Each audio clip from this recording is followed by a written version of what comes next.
Bismillahirrahmanirrahim. Assalamualaikum warahmatullahi wabarakatuh. Alhamdulillah hamdan katsiran tayyiban mubarakan fi kama yuhibbu rabbuna wa yarda. Wassalatu wassalamu ala man la nabiyya ba'da. Amma ba'd. Alhamdulillah, ahibati fillah, para siswa SMA Plus Liwaul Furqan, marilah kita senantiasa memanjatkan puji dan rasa syukur kita kepada Allah Azza wa Jalla atas setiap limpahan karunia, limpahan rahmat, limpahan nikmat yang selalu Allah berikan kepada kita tanpa terputus sampai hari ini. Mudah-mudahan dengan mensyukuri nikmat yang Allah Subhanahu wa taala berikan kepada kita, Allah pun semakin ridho kepada kita, memaafkan kesalahan kita, menambahkan nikmat-nikmatnya lagi untuk kita, dan menjadikan kita termasuk hamba-hambanya yang saleh. Dan tidak lupa pula marilah kita memperbanyak salawat kepada Nabi Muhammad Sallallahu Alaihi Wasallam, terutama di hari Jumat yang penuh dengan berkah ini. Semoga salawat dan salam senantiasa tersampaikan kepada junjungan kita, Nabi yang mulia, Nabi Muhammad Sallallahu Alaihi Wasallam, juga kepada keluarganya, kepada para sahabatnya, dan kepada orang-orang yang selalu mengikuti jejak sunnah beliau hingga hari kiamat.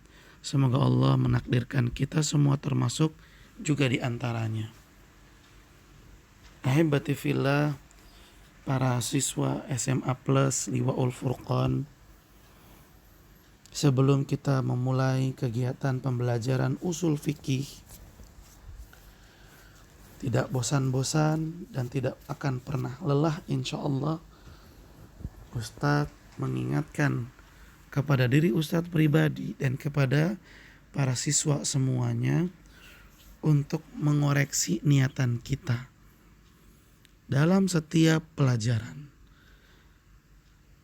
Lihat lagi kepada niat kita.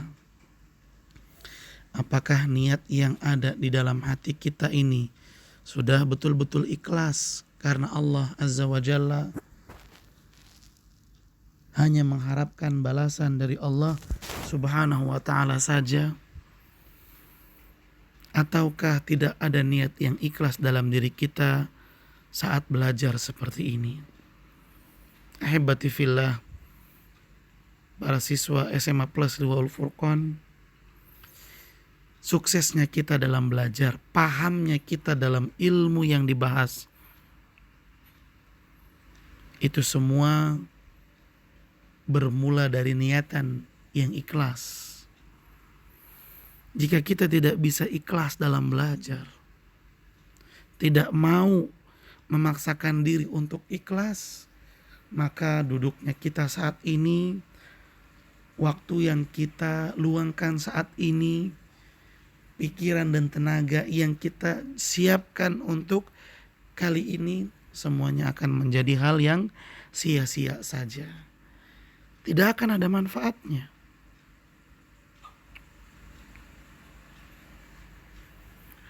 Dan pastinya akan menyebabkan seseorang menjadi menyesal dan merugi. Sebab dia telah mengorbankan waktu, mengorbankan biaya, mengorbankan tenaga, tapi semuanya tidak ada yang menghasilkan pahala apa-apa. Tidak mendatangkan ilmu yang melekat di dalam pikiran dan hati, sehingga amalan perbuatannya tidak ada yang berubah, justru semakin hari semakin merosot. Waliyadzubillah. Apa sebabnya? Sebabnya karena ketika belajar dia tidak ikhlas, sehingga malas, ngantuk, bengong, yang semua itu datangnya dari setan, mudah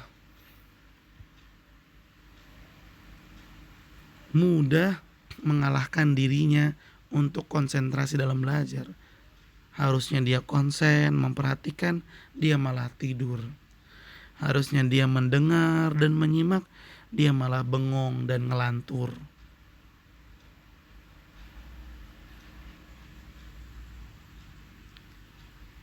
Apa yang ingin didapat?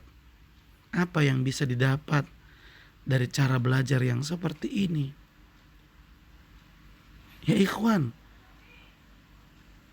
kita sering merasa sulit dalam belajar, dalam memahami, terlebih kalau belajarnya sendirian, sebab besok mau ujian. Dibukalah sama dia buku-bukunya, dibaca setiap tulisannya, tapi nggak ada yang bisa dia pahami. Bingung, ini maksudnya apa, ini artinya apa, bingung dia. Akhirnya dia menjudge ini pelajaran susah, gurunya ngeselin, nggak bisa dipahamin pembahasannya. Ngapain saya belajar? Setan telah sukses dalam menggagalkan dirinya menjadi seorang ulama. Padahal sebabnya apa ya? Sebabnya gara-gara dia tidak ikhlas dalam belajar. Sehingga ketika dia di kelas, dalam majelis ilmu, tidur, ngobrol, bercanda, bengong, pikiran melayang-layang. Apa yang mau didapat? Rugi ya ikhwan, wallahi. Ruginya luar biasa.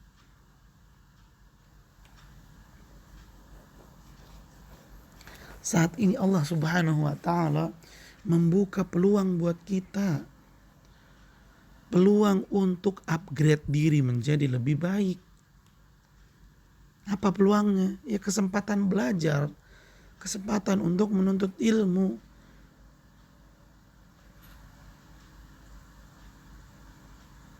Tapi kalau diabaikan, disia-siakan, dibuang begitu saja karena lebih memperturuti hawa nafsu yang jelek, lebih baik tidur daripada ngedengerin.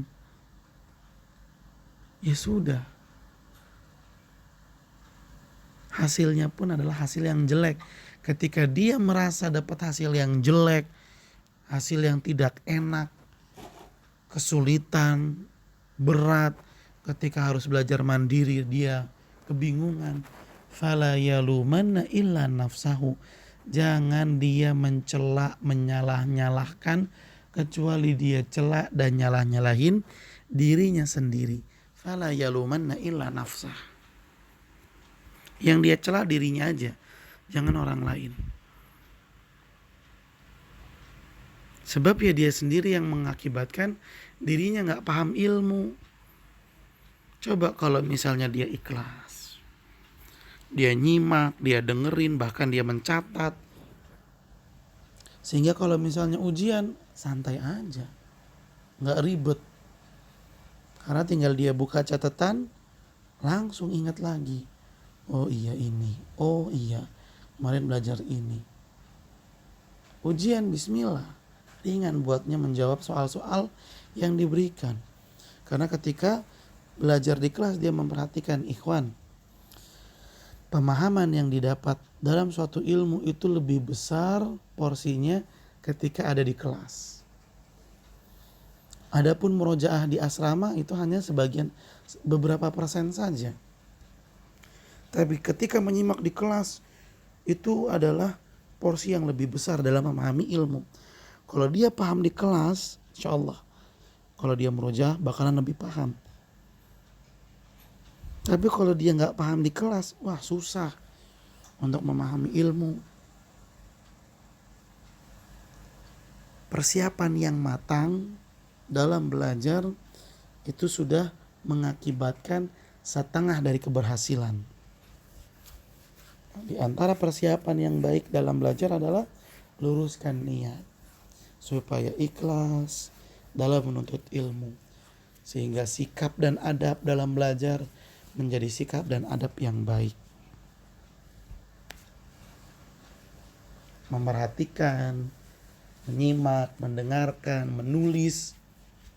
Ciri-ciri orang yang sukses dalam belajar dan akan menjadi seorang ulama.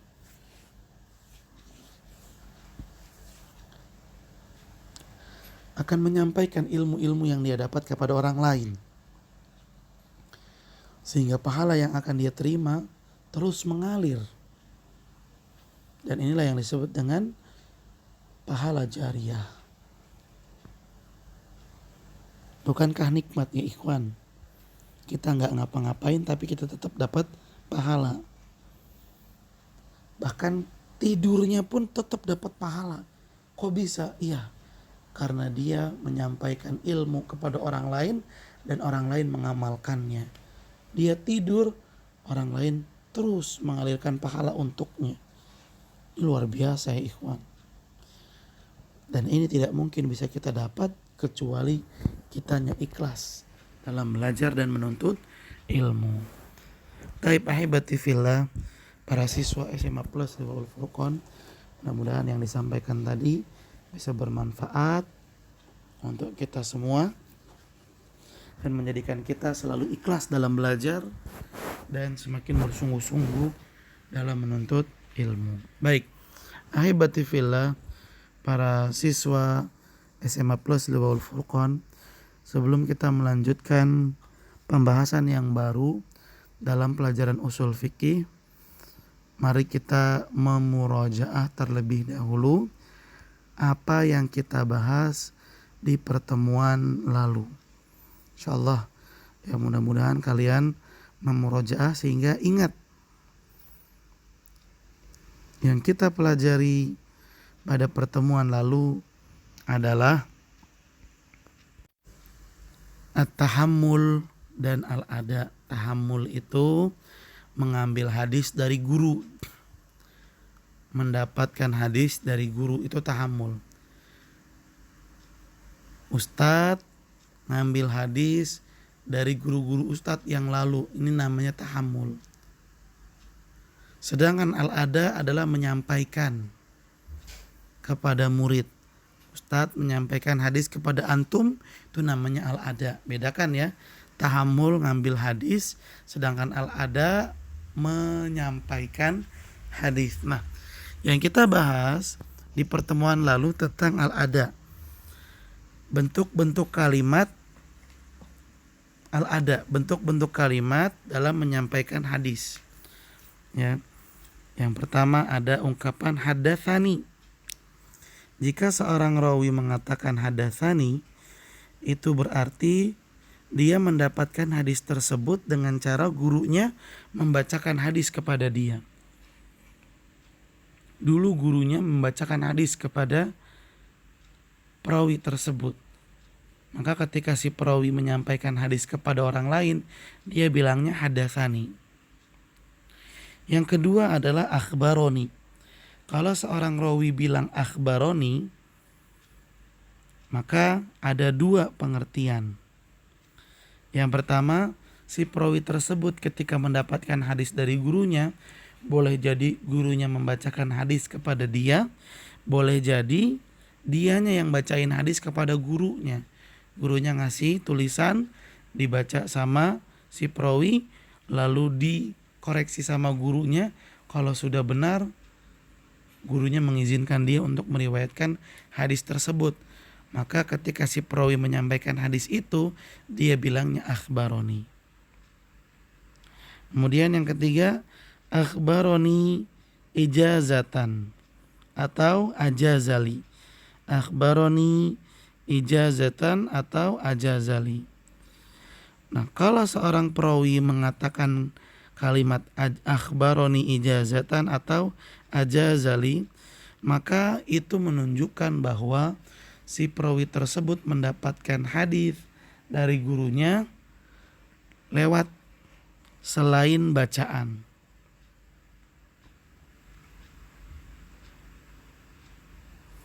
Jadi gurunya nggak ngebacain kepada dirinya, ya, gurunya tidak membacakan hadis kepada si perawi juga tidak membacakan hadis kepada gurunya. Boleh jadi gurunya hanya memberikan tulisan saja kepada si perawi tersebut, lalu mengizinkan si perawi untuk menyampaikan hadis yang diberikan oleh sang guru. Jadi nggak ada bacaan di sana. Guru nggak ngebacain, perawi juga nggak ngebacain.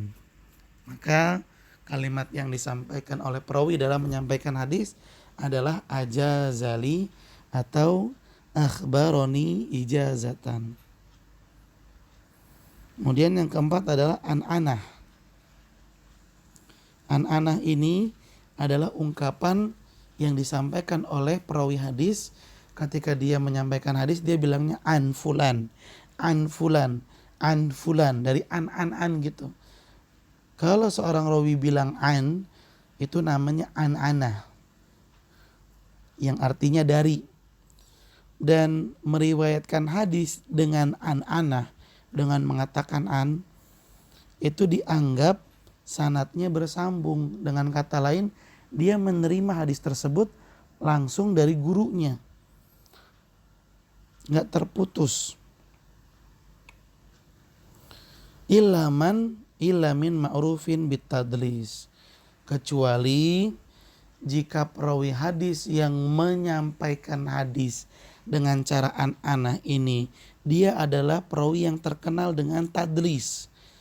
Tadlis itu dia membuat sebuah hadis yang doif, hakikatnya aslinya doif, tapi dia siasatin supaya hadis tersebut menjadi hadis yang tidak doif. Misalnya seorang rawi mengetahui bahwa guru-gurunya, misalnya perawi punya guru namanya Umar, gurunya perawi tersebut punya guru lagi namanya Iqbal misalnya. Si perawi ini dia tahu bahwasanya Iqbal, guru-gurunya itu lemah. Hadis yang disampaikan oleh dia selalu ditolak. Maka si perawi ini ketika menyampaikan hadis, dia tidak menyebutkan nama guru-gurunya. Itu dia tidak menyebutkan nama Iqbal. Dari Umar, terus dia nggak nyebutin nama Iqbal, langsung ke atasnya Iqbal. Ini namanya tadlis.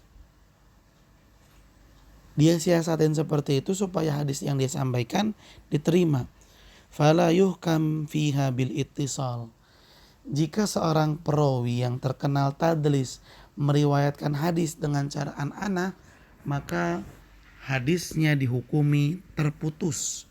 Sanad hadisnya terputus, tidak tersambung sampai kepada Nabi. Kalau sanad hadis dianggap terputus, maka hadisnya dianggap lemah. Illa an yasraha bit tahdits. Ya. Illa an yasraha bit tahdits. Kecuali ia menegaskan dengan lapas tahdits.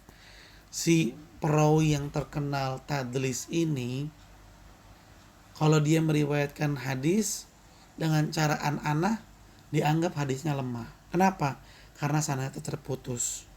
Tapi kalau perawi hadis yang terkenal dengan tadlis ini meriwayatkan hadis dengan ungkapan hadatsani,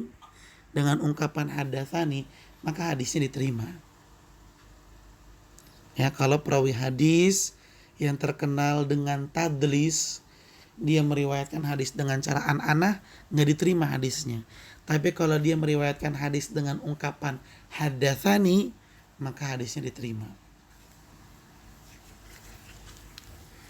Taib. Itu dia bentuk-bentuk ungkapan al-ada. Bentuk-bentuk ungkapan dalam menyampaikan hadis.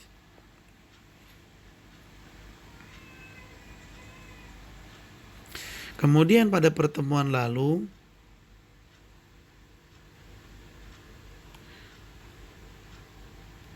kita juga membahas tentang mursal.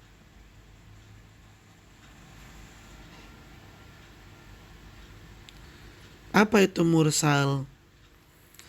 Para ulama hadis dengan ulama usul fikih berbeda dalam mengartikan kata mursal. Kalau menurut ulama usul fikih, mursal itu adalah hadis yang menghilangkan salah satu rawi dari sanadnya.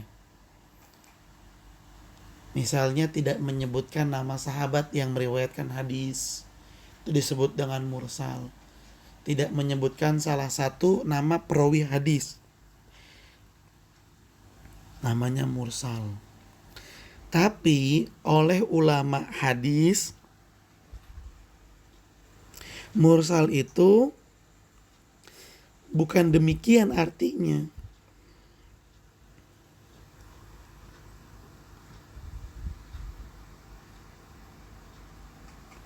Tetapi mursal itu menurut ulama hadis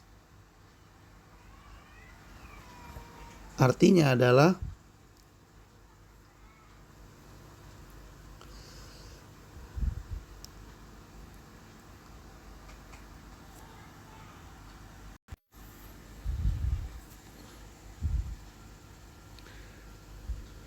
hadis yang tidak menyebutkan nama sahabat. Sahabatnya dihilangin.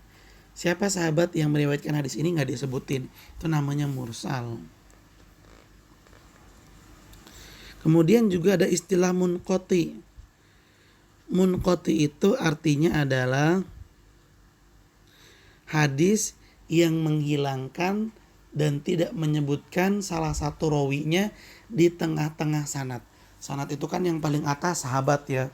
Terus turun ke tabi'in, turun ke tabi'ut tabi'in, terus ke bawahnya sampai kepada perawi kitab hadis, Imam Bukhari, Imam Muslim, Imam Nasai, Imam Ibnu Majah, Imam Tirmizi, Abi Dawud. Itu perawi kitab hadis sampai ke mereka. Kalau yang dihilangkan adalah perawi hadis di tengah-tengah sanad, dalam ilmu hadis disebut dengan munqati. Tapi kalau ulama usul fikih nyebutnya mursal juga. Kemudian ada lagi istilah yang lain namanya mu'dhal. Apa itu hadis mu'dhal? Hadis ini sanadnya mu'dhal. Kalau mu'dhal bukan cuma satu perawi yang tidak disebutkan dalam sanad hadis, tapi lebih dari satu. Atau dengan kata lain, ada lebih dari satu perawi hadis yang tidak disebutkan dalam sanad. Bisa dua atau lebih. Kalau ada dua atau lebih perawi hadis yang tidak disebutkan, maka hadisnya disebut dengan mu'dhal oleh ulama hadis. Tapi oleh ulama usul fikih disebutnya tetap mursal. Jadi ungkapan mursal oleh ulama usul fikih itu mencakup mu'dhal, mencakup mursal, mencakup munqati. Tapi sedangkan oleh ulama hadis berbeda-beda pengertiannya. Lalu ada istilah yang lain juga namanya mu'allaq. Apa itu mu'allaq? Mu'allaq itu adalah hadis yang guru perawi terakhir itu tidak disebutkan. Misalnya Abu Dawud tidak menyebutkan gurunya. Dia langsung menyebutkan di atas gurunya. Ini namanya mu'allaq. Sekali lagi mu'allaq itu artinya tidak menyebutkan nama guru dari perawi yang terakhir.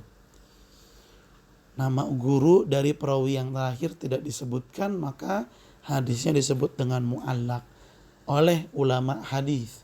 Tapi oleh ulama usul fikih disebutnya mursal. Jadi kalau dalam ilmu usul fikih sebutannya cuma satu, mursal. Mau yang dihilangkan nama sahabat, mau yang dihilangkan nama guru dari perawi hadis yang terakhir, mau yang hilang perawinya cuma satu atau lebih dari satu, namanya tetap mursal. Sedangkan dalam ilmu hadis berbeda-beda. Kalau yang dihilangkan adalah nama sahabat, maka disebut dengan mursal. Kalau yang dihilangkan adalah satu rawi di tengah-tengah sanad, namanya munqati.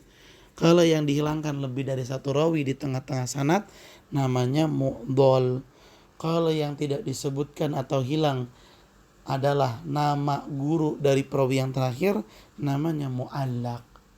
Berbeda-beda penyebutannya. Itu dia yang kita kaji pada pertemuan lalu, akhibati fillah, para siswa SMA Plus Liwaul Furqan. Insyaallah Setelah ini kita akan masuk ke dalam pembahasan yang baru, yaitu pembahasan tentang al-ijma. Baik, apa sih ijma itu? Ijma itu artinya adalah kesepakatan para ulama. Dan ini termasuk dalil, termasuk dasar dalam aturan Islam. Ada Al-Quran, ada hadis, dan ada ijma. Kalau dalam suatu permasalahan dinyatakan tidak boleh menurut ijma, ya nggak boleh kita lakukan. Tapi Al-Quran sama hadis tidak menyebutkan tentang hal itu.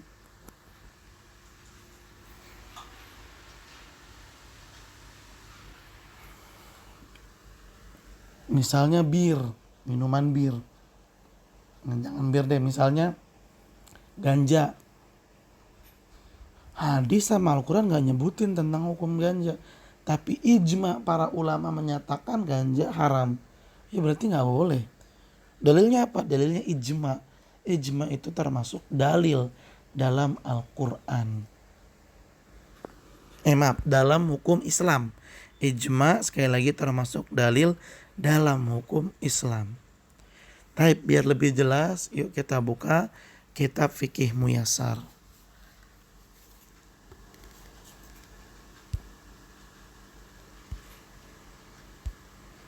Ini dia. Penulis mengatakan al-ijma. Ta'rifuhu, pengertiannya. Al-ijma'u lughatan. Ijma secara bahasa artinya al-azmu wal ittifaqu. Al-azmu, niat yang kuat, artinya tekad. Wal ittifaq, dan kesepakatan. Wastilahan, sedangkan arti ijma secara istilah, ittifaqu mujtahidi hadhil ummati ba'dan Nabi sallallahu alaihi wasallam ala hukmin syar'iyyin. Ittifaqu mujtahidi hadhil ummah, kesepakatan para ulama mujtahid hadhil ummah, umat ini, umatnya Nabi Muhammad. Kesepakatan para ulama umatnya Nabi Muhammad. Kesepakatan para ulama umat Nabi Muhammad. Jadi kalau ada kesepakatan para ulama Islam sama ulama agama lain, itu namanya bukan ijma. Bukan. Ijma itu kesepakatan oleh para ulama Islam. Ba'dan Nabi SAW, sepeninggal Nabi SAW, setelah Nabi SAW meninggal dunia. Jadi ijma ini jatuhnya setelah Nabi Muhammad SAW meninggal. Kalau ada kesepakatan para ulama di zaman Nabi SAW, itu namanya bukan ijma. Ala hukmin syar'iyyin, terhadap hukum syar'i. Ya, hukum-hukum yang berkaitan dengan syariat Islam. Tapi kalau kesepakatannya ini terhadap hukum-hukum alam, hukum-hukum ya misalnya logika, bukan hukum syar'i. Hukum alam misalnya, kalau mendung biasanya hujan. Hukum logika misalnya, sebagian besar lebih banyak daripada sebagian kecil. Itu bukan ijma. Ijma itu berkaitan dengan hukum syar'i.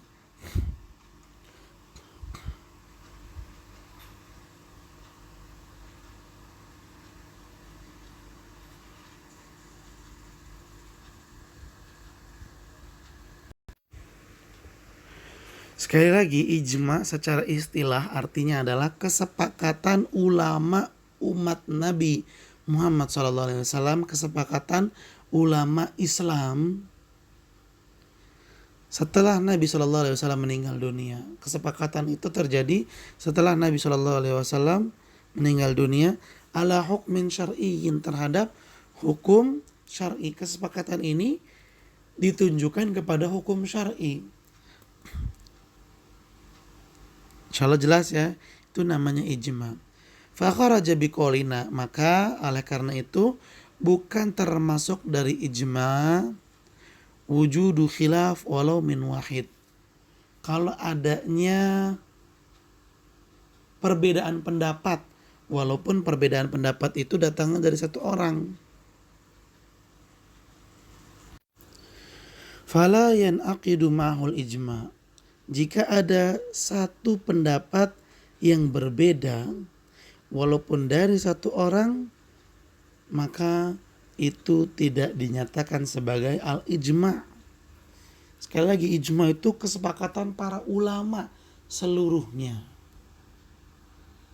yang terjadi setelah meninggalnya Nabi Shallallahu Alaihi Wasallam. Dan kesepakatan tersebut ditunjukkan kepada hukum-hukum syar'i. Sehingga kalau ada satu ulama yang berbeda pendapatnya, maka tidak boleh kesepakatan dari sebagian yang lain dinyatakan ijma, karena ada yang menyelisihi walaupun cuma satu orang. Kemudian penulis juga mengatakan wa kharaja biqaulina, dan tidak termasuk dari ijma mujtahidi, ya. Tidak termasuk dari ijma dengan perkataan mujtahidi para ulama al-awamu wal muqallidun. Kesepakatan dari orang-orang awam, kesepakatan dari orang-orang yang hanya mengikuti. Dia belum sampai ke tingkatan mujtahid. Mujtahid itu adalah orang-orang yang memiliki kualitas ilmu tinggi di mana dia bisa mengambil suatu hukum terhadap permasalahan, dan hukum tersebut dia ambil dari dalil-dalil yang ada. Namanya mujtahid. Orang awam, orang umum, dia nggak punya ilmu. Dan muqallidun, dia selalu mengikuti apa pendapat ulama ini di sini. Jadi dia cuman tinggal copy paste doang, mengikuti. Dia bukan mujtahid. Fala yu'tabaru wafaquhum wala khilafuhum. Maka kesepakatan mereka, perselisihan mereka, orang-orang awam dan orang-orang yang muqallid nggak dianggap sebagai al-ijma. Sekali lagi, ijma itu hanya datang dari para ulama yang mujtahid. Para ulama yang levelnya sudah level mujtahid. Baik, coba kita baca catatan kakinya.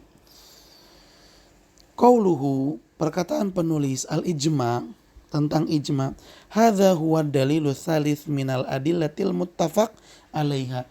Ini adalah dalil ketiga yang disepakati oleh umat Islam tentang sahnya dalil ini untuk menjadi dasar aturan agama Islam.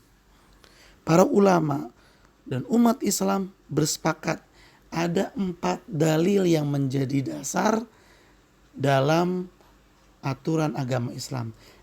Yang pertama Al-Quran, yang kedua hadis Nabi, yang ketiga ya ini al-ijma, dan yang keempat nanti yaitu al-qiyas. Dzakara al-muallif fi hadzal mabhathi ma yata'allaqu bidalil al-ijma. Penulis menyebutkan dalam pembahasan kali ini ma yata'allaq bidalil al-ijma, segala sesuatu yang berkaitan dengan dalil ijma. Wa dzakara anal muradu bihi ittifaq mujtahidi hadhil ummah badan Nabi sallallahu alaihi wasallam ala hukmin syar'iyyin.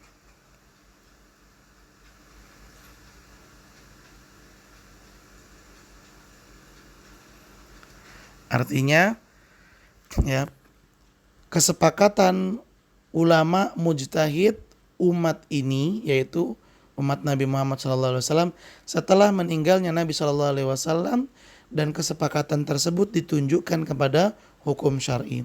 Wal muradu an yakuna dzalikal ijma fi asrin minal usur.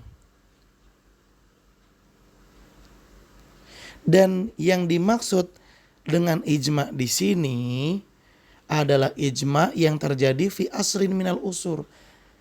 Kesepakatan yang terjadi pada suatu zaman dari zaman-zaman yang ada. Walaisal murad, dan bukan maksud darinya antajtamiul ummah, di mana ulama umat Nabi Muhammad ini berkumpul min ahdin nubuwah ila qiyamis saah, dari sejak ulama di zaman Nabi Muhammad SAW sampai nanti hari kiamat.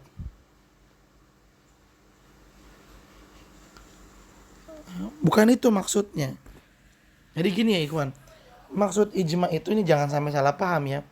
Jika seseorang memahami ijma itu berkumpulnya dan bersepakatnya para ulama dari zaman Nabi Muhammad, mereka semua sampai ke ulama yang nanti lahir di hari kiamat, semuanya berkumpul dan bersepakat. Bukan seperti itu. Tapi kesepakatan ulama-ulama di suatu zaman. Misal di zaman sekarang ini. Ya ulama-ulama yang ada di zaman sekarang ini. Ketika ulama-ulama yang berada di zaman sekarang ini bersepakat terhadap suatu permasalahan, itu namanya ijma. Walaupun kesepakatan ulama zaman sekarang ini belum didengar oleh ulama-ulama zaman dulu, yang gak bakalan bisa didengar. Karena ulama zaman dahulunya juga sudah tidak ada. Jadi di setiap zaman ulamanya berbeda-beda, dan ulama tersebut ulamanya Nabi Muhammad SAW, ulama umatnya Nabi Muhammad SAW, mereka bersepakat. Jadi bukan dikumpulkan dari zaman Nabi sampai zaman hari kiamat nanti, enggak. Kesepakatan ini terjadi pada setiap zaman. Jika seseorang menganggap ijma seperti yang salah tadi, yaitu berkumpulnya dan bersepakatnya semua ulama dari zaman Nabi Muhammad sampai ulama yang terakhir di hari kiamat, ini salah. Pemahaman yang salah, dan pemahaman seperti ini akan menyebabkan nggak ada yang namanya ijma. Kenapa? Ya, ijma itu harus mengumpulkan ulama dari zaman Nabi Muhammad sampai akhir zaman untuk bersepakat. Ya nggak bisa. Karena setiap ulama terbatas umurnya. Kalau harus demikian yang namanya ijma, nggak bakalan ada yang namanya ijma. Oleh karena itu pemahaman yang benar bahwa ijma itu terjadi di setiap asr, setiap zaman.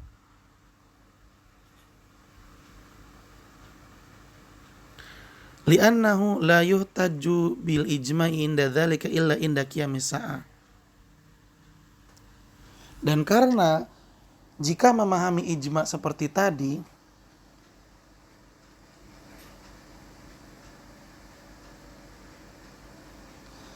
yaitu harus mengumpulkan ulama dari zaman Nabi sampai hari kiamat baru dapat ijma, maka ijma'nya baru bisa diamalkan di hari kiamat.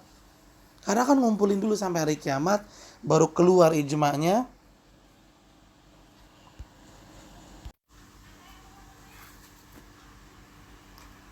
Ijma'nya baru bisa dilaksanakan di hari kiamat. Dan amalan di hari kiamat ya udah gak bisa lagi. Kenapa? Waktu saati waktu litsawabi wal jaza walaysa waqtan lil amal. Hari kiamat itu bukanlah waktu untuk beramal lagi, tapi hari kiamat adalah waktu untuk menerima balasan, menerima pahala, menerima balasan. Sudah gak ada lagi waktu untuk beramal. Maka salah jika memahami ijma harus mengumpulkan ulama umat Islam dari zaman Nabi Muhammad sampai akhir zaman. Itu salah. Jadi kesepakatannya itu terjadi di setiap zaman dan diakui oleh seluruh ulama mujtahid yang ada pada zaman tersebut. Ulama zaman ini menyatakan bahwa vape itu haram. Sepakat para ulama mujtahid. Vape itu haram. Di zaman sekarang memang ada vape dan para ulama telah bersepakat. Sedangkan zaman dulu nggak ada. Bagaimana ulama dahulu bisa membahas tentang vape?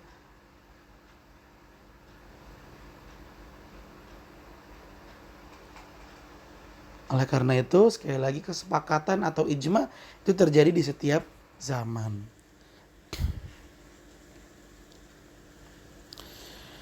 Kemudian catatan kakinya, qauluhu, perkataan penulis, ittifaq, kesepakatan.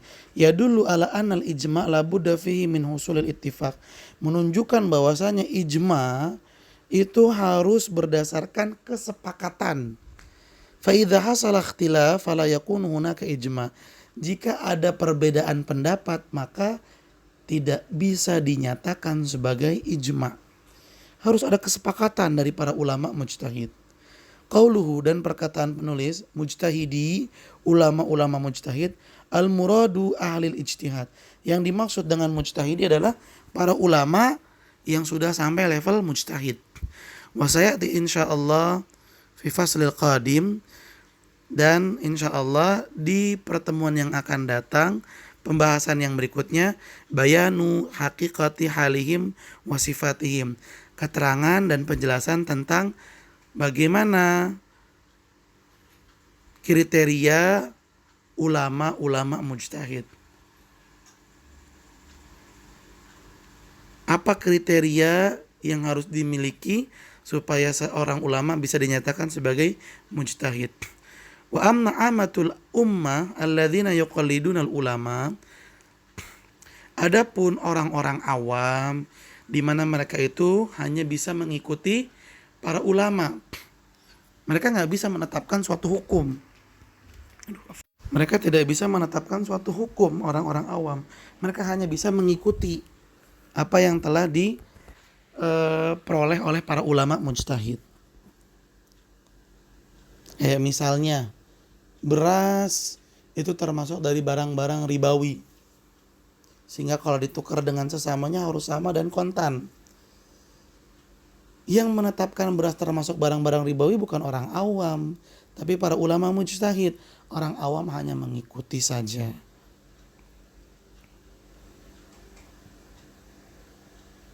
Fahaula la yahiqqu lahum an yatakallamu bi khilafi aqwalil ulama fi asrihim. Nah, orang-orang awam seperti ini mereka nggak punya hak untuk menyampaikan perbedaan pendapat terhadap kesepakatan para ulama mujtahid di zaman mereka. Jadi maksudnya kalau misalnya para ulama udah sepakat, ada orang awam bilang, enggak, saya enggak setuju. Enggak dianggap perkataan orang awam tersebut. Wala yahiqqu lahum ayyastanbitu hukman bihasbi araihim wajtihadihim. Mereka juga enggak punya hak untuk menetapkan suatu hukum sesuai dengan pendapat dan ijtihad mereka. Seorang awam dia berijtihad bahwa masalah ini hukumnya boleh. Ini pendapat dia. Pendapatnya dia nggak dianggap karena dia orang awam. Pendapat, ketetapan hukum, keputusan dalam urusan agama hanya diambil dari para ulama mujtahid. Li'annahum lam yasilu ila darajatil ijtihad. Sedangkan orang awam nggak dianggap karena mereka, yaitu orang-orang awam, belum sampai ke tingkatan ijtihad. Balil qa'il minhum hukman syar'iyyan yukhalifu dzalik. Bahkan ya, orang awam jika berbicara tentang hukum syar'i itu malah menyelisihi nantinya. Dia akan menyelisih syariat Islam. Inna ma huwa minal qailina 'ala Allahi bila ilmin. Bahkan dikhawatirkan dia akan berbicara tentang hukum-hukum Allah tapi tidak didasari dengan ilmu. Ini berbahaya. Fayakunu dakhilan fi qouli ta'ala, sehingga dia termasuk dalam firman Allah, wala taqfu ma laisa laka bihi ilmun.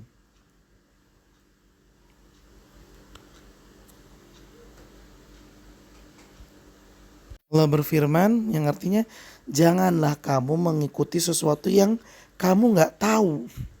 Wala taqfu ma laisa laka bihi ilmun. Jangan kamu mengikuti sesuatu yang kamu nggak punya ilmunya. Lanjutan ayatnya, inna sam'a wal basara wal fuada kullu ulaika kana anhu mas'ula. Ingat kata Allah, pendengaran, penglihatan dan hati semua itu akan dimintai pertanggungjawabannya. Maka jangan macam-macam. Kalau kita nggak punya ilmunya, tinggalkan.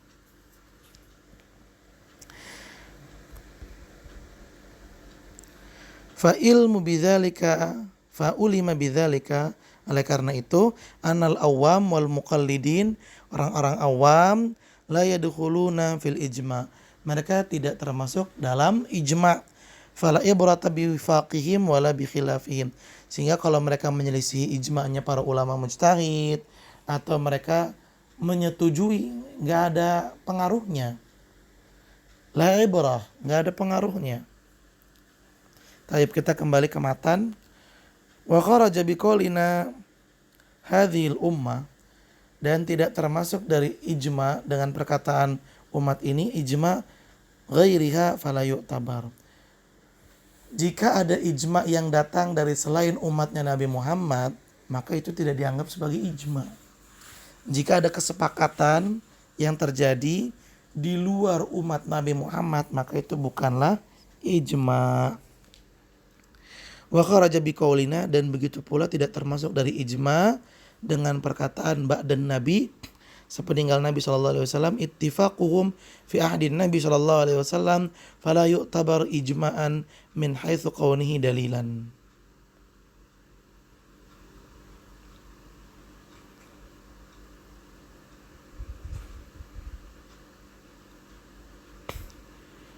Maka kesepakatan yang terjadi di zaman Nabi Muhammad SAW tidak dianggap sebagai ijma, enggak dibilang ijma, enggak disebut ijma. Min haitsu kaunihi dalilan, jika ditinjau dari segi dalilnya. Kalau para sahabat bersepakat atas suatu permasalahan, nah kesepakatan para sahabat yang terjadi di zaman Nabi Muhammad SAW ini enggak dinamai sebagai dalil ijma, bukan. Tapi tetap dalil, itu tetap dalil. Kesepakatan para sahabat di zaman Nabi itu tetap dalil, tapi namanya bukan dalil ijma. Li'anna dalil hasala bi sunnatin Nabi sallallahu alaihi wasallam min qaulin aw fi'lin aw takririn. Karena kalau di zaman Nabi sallallahu alaihi wasallam penyebutannya dalil hadis atau sunnah. Dalil yang ada di zaman Nabi sallallahu alaihi wasallam itu disebut dengan sunnah. Baik datangnya dari sabda Nabi, perkataan Nabi, atau perbuatan Nabi, atau persetujuan Nabi terhadap ungkapan sahabat. Kalau sahabat bertindak sesuatu, berbicara tentang sesuatu, lalu diakui, disetujui sama Nabi, itu nggak disebut ijma, tapi disebut dengan sunnah. Walidzalika idz qala sahabi, oleh karena itu, jika seorang sahabat berkata, kunna naf'al, dulu di zaman Nabi kita pernah melakukan sesuatu ini. Au kanu yaf'aluna kadza ala ahdin Nabi sallallahu alaihi wasallam, atau ada seorang sahabat bilang dulu di zaman Nabi para sahabat melakukan ini. Artinya para sahabat setuju melakukan itu.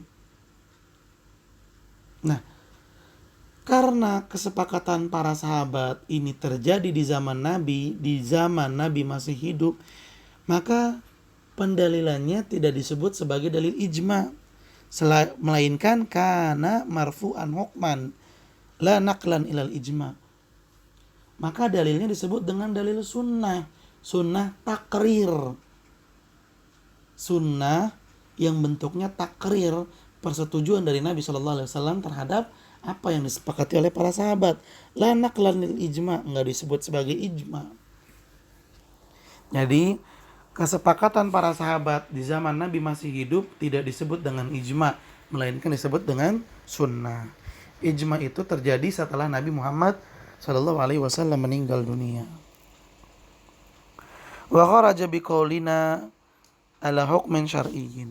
Begitu pula tidak termasuk dari ijma dengan ungkapan terhadap hukum syar'i, ittifaquhum ala hukmin aqli aw adi fala madkhala lahu huna. Kesepakatan para ulama terhadap permasalahan yang dibahas secara akal, permasalahan ya keadaan alam, fala madkhala lahu huna.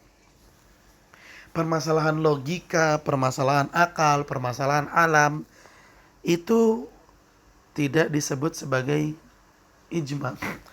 Para ulama menyatakan kalau biasanya mendung itu biasanya akan hujan. Ini kan permasalahannya bukan permasalahan tentang hukum agama Islam, tapi tentang hukum alam. Maka kesepakatan tentang hukum alam tidak disebut sebagai ijma. Idzil bahtsu fil ijma'i kadalilin min adillati syar'i.